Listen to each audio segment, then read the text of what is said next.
करमाळा तालुक्यातील केतूर येथील रहिवासी व वीज कंपनीत म्हणून कर्मचारी असलेले सुहास ज्ञानदेव जाधव वय 32 याने घरात किरकोळ घडलेल्या घटनेतून रागाच्या भरात पोटच्या शिवांश सुहास जाधव व श्रेया सुहास जाधव या दोन चिमुकल्या मुलांना हिंगणी तालुका करमाळा येथील शेतात नेले व तेथेच त्यांना विहिरीत ढकलून दिले। त्यानंतर सुहास यांनीच काही वेळाने स्वतः घरी फोन करून हा प्रकार सांगितला।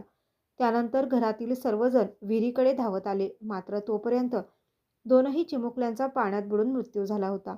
या घटनेची माहिती समजताच पोलीस घटनास्थळी दाखल झाले।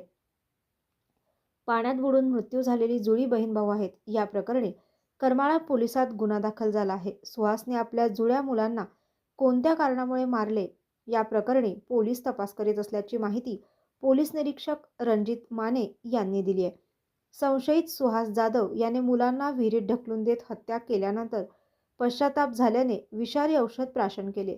पोलिसांनी त्याला ताब्यात घेतल्यानंतर उपचारासाठी त्याला सोलापूरच्या सिव्हिल हॉस्पिटलमध्ये दाखल केले आहे।